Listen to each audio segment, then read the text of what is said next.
Po raporti i këtij viti që u aprovua së fundmi konfirmon që procesi i zgjerimit për Bashkimin Evropian tashmë është kthyer në prioritet gjeopolitik për shkak të kontekstit aktual të sigurisë që është cënuar në Evropë.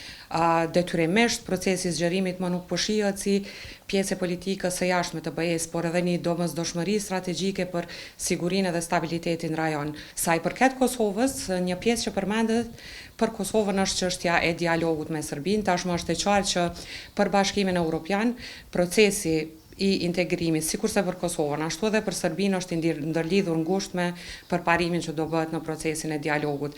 Sepse Bashkimi Evropian e ka bërë të qartë që nuk është i interesuar që të importojë në mesin e tij shtete anëtare të reja të cilat kanë mosmarrëveshje bilaterale mes veti. Prandaj çdo progres në dialog, sikurse për Kosovën edhe për Serbinë, do të jetë progres në rrugën drejt të BE-s, pra është një çështje që tashmë është ndërlidhur për të dyja shtetet.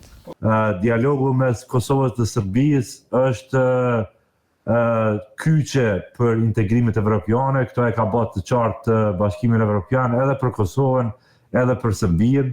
Do thotë ne mujmë mos me bë dialog, por ne do të kemi ngjeshje në integrimet evropiane.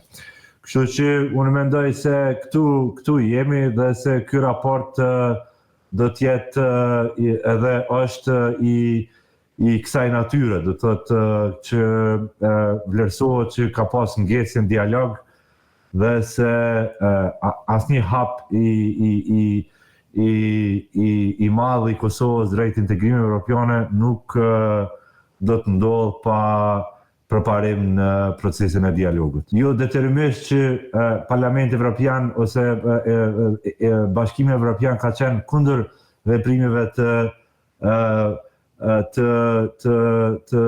qeverisë Kosovës në veri, mirë po ato janë marrë pa koordinim.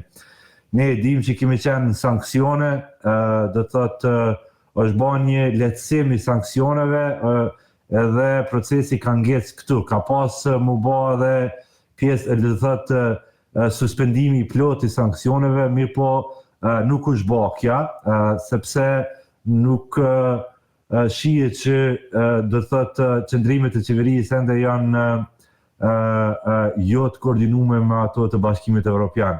Po, ne kemi theksuar, po hymë në vitin e dytë realisht të krizës politike dhe viti 2025 ka qenë një vit ku Kosova ka stagnuar si çështje e krizës dhe rrjedhimisht nuk kemi pas përparim, jo vetëm në dialog, po as në reformat të cilat ndërlidhen direkt me Bashkimin Evropian. Dhe në një moment sot që gjendemi kur zgjerimi është prioritet për BE, ne nuk mund të përballojmë që të kemi kriza të reja politike të cilat do ndikojnë në të gjitha reformat cilat Kosova e ka zotuar në rrugën e saj të integrimit.